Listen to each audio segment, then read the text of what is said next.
everyone, welcome back to the Incredible India podcast series. I'm Sam. And I'm Taylor. It is so good to be back.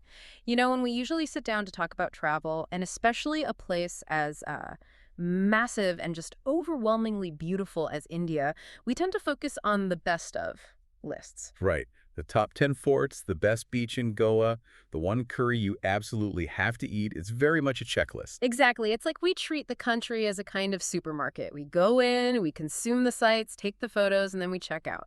But today, we're doing something a little different. We are. The sources for this deep dive are pointing us toward a concept that's, really gaining traction. Conscious travel. And before anyone tunes out thinking this is going to be a lecture on, reusing your hotel towels. Let me stop you right there, because the argument here is actually the opposite.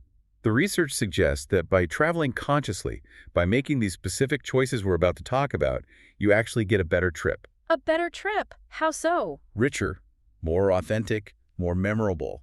It's not about sacrifice, it's about enhancement. I love that. So the mission for this deep dive is to explore 5 practical strategies to become a conscious traveler in India.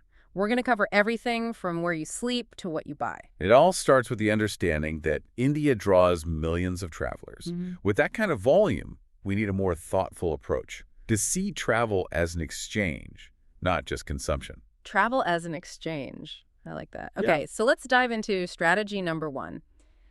The foundation. This is the biggest line item on any trip budget, where you stay. And this is where we have to navigate a bit of a minefield. It's a phenomenon called greenwashing. Oh, I know this one. It's when a hotel puts that little card on your pillow about saving the planet by reusing your towel. But then they have the air conditioning blasting with the windows wide open and single-use plastics everywhere. Exactly. It's treating eco-friendliness as a marketing buzzword. So what the sources are very clear on is that you have to look past the brochure. You need to look for the receipts. And by receipts, you mean certifications. Right. Not just a hotel saying they're green. You're looking for reputable third-party certifications. The big ones are Green Key, AEDD, or the Global Sustainable Tourism Council, the GSTC. And that matters because it implies an audit, right? Someone has actually checked. Someone has checked their water usage, their waste management, their energy sources. It's a measurable commitment. The research gave us some really cool examples like CGH Earth in Kerala. A fantastic example. And the Treehouse Resort in Rajasthan. These places show that sustainable doesn't mean you're, roughing it. Not at all. They're beautiful, comfortable places. But they often run on what we call closed-loop systems. Okay, break that down for us. What's a closed-loop system? So in a traditional hotel, food waste gets thrown out. In a closed-loop system, that waste goes into a composting unit. That compost then fertilizes an organic garden on the property, and that garden produces vegetables for the restaurant. It's a circle. Nothing is wasted. Exactly. And in a country like India, resource management is so critical. We have to talk about water. Water scarcity is a huge issue. Right. So what should you be looking for? Things like gray water recycling. That's where they treat the water from showers and sinks and use it for the gardens. And rainwater harvesting. If a resort in a dry state like Rajasthan has a lush green lawn, you have to ask where that water is coming from. And if it's not from a rainwater tank, it's probably from the local village supply. That's the concern. Then there's energy. In sunny regions like Rajasthan and Gujarat, look for solar power or wind power in coastal or mountainous areas. There's another option the sources mentioned that I think is even more exciting than a certified hotel. Homestay. Yes, the homestay. This gets into the economic side of sustainability, doesn't it? It absolutely does. There's this concept called economic leakage in tourism. If you stay at a big international chain, a huge chunk of your money, sometimes up to 80%, leaves the local community. But with a locally owned guest house or a homestay? That money stays. It goes directly to a family. It pays for their kids' education. It goes to the local market. It's a direct investment. And the sources mention platforms like Zostel or even Airbnb's local experiences to find these. But beyond the money, I just think the experience is infinitely better. Oh, totally. Let's just talk about the food for a second. At a big hotel, you get a standardized buffet. At a homestay, you're getting grandma's secret recipe. Exactly. Home-cooked meals with ingredients sourced from the neighborhood. Yeah. And the host, this is key. The host becomes your secret weapon. Your informal guide. They are. They know the hidden temples that aren't in the guidebook. They know which street food vendor is safe and delicious. They're a cultural bridge. So, step 1. Choose a certified green hotel or, even better, a local homestay. Now, let's step outside. Segment 2 is about respecting the wild. This is what draws so many people to India. The wildlife. The tigers, the elephants. It's the whole Jungle Book fantasy. It is, but the sources are pretty stern here. They say we're basically loving these animals to death. It's a proximity issue. We're obsessed with getting close. But the rule of thumb from the wildlife experts is really clear. There are hard rules for safe distances. They gave us numbers. They did.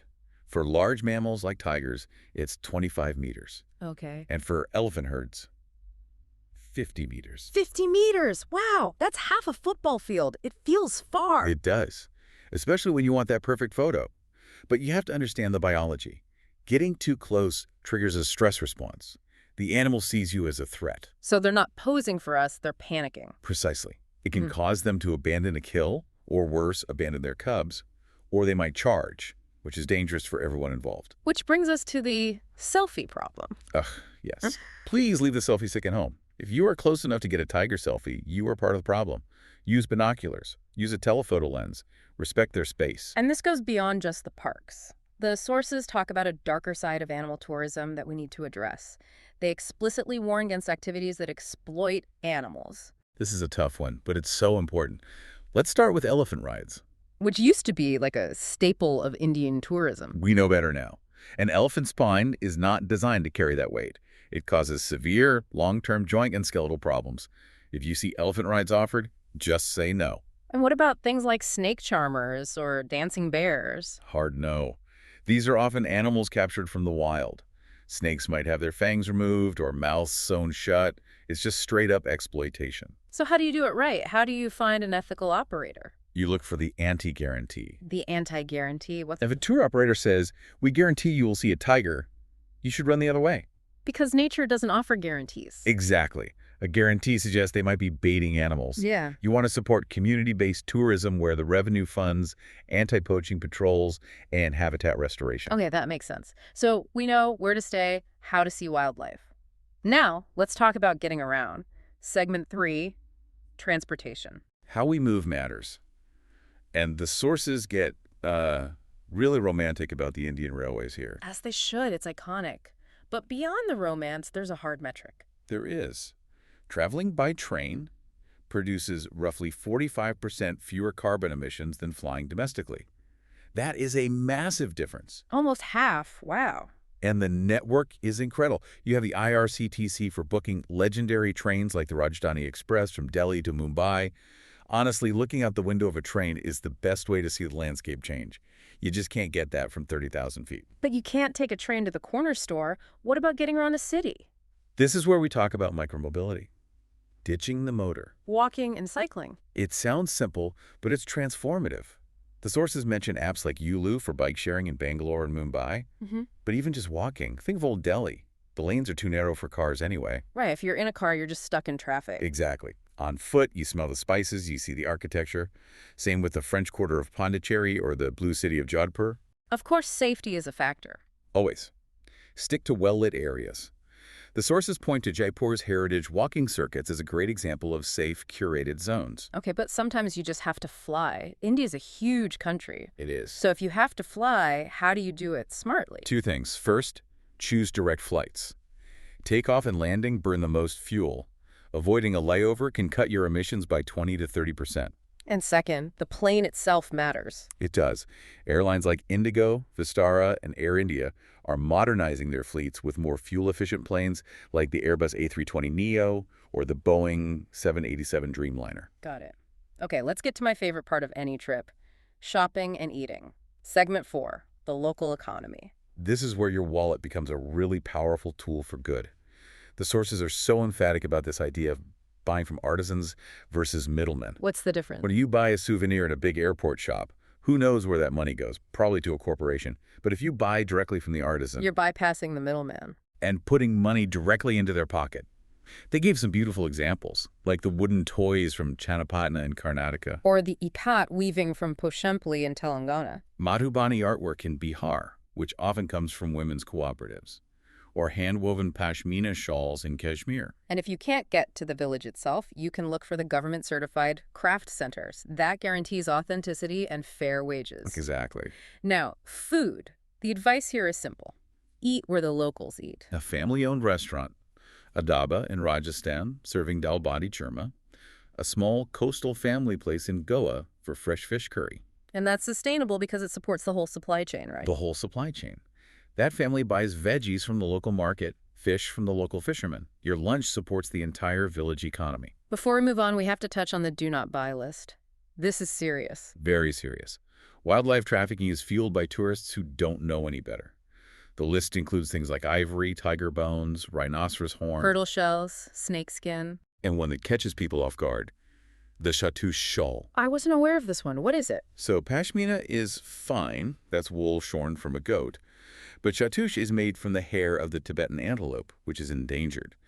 To get the wool, the animal has to be killed. That's horrible. It is. It takes 3 to 5 antelopes to make one shawl. It is strictly banned. If you see it, don't buy it. Report it. Okay, loud and clear. Let's move to our final strategy. Segment 5. Cultural heritage and respect. India is a tapestry of religions, and with that comes a responsibility to understand the local etiquette. It's not one size fits all. Not at all. In a Hindu temple, you need to cover your shoulders and legs and often remove any leather items. Like a belt or a wallet. Exactly. In a Sikh Gurudwara, everyone, men and women, must cover their heads. In a mosque, it's modest clothing and always removing your shoes. It's about respect. This extends to people too, especially with photography. This is a big one. We see someone who looks exotic to us, and we just snap a photo. The sources say, ask permission. Every time. It's just basic consent. Treat people like people, not exhibits. It is. And if you want to understand what you're seeing, hire a certified local guide. Their employment supports the community, and they provide the real context, the folklore, the history. And finally, regarding the monuments themselves.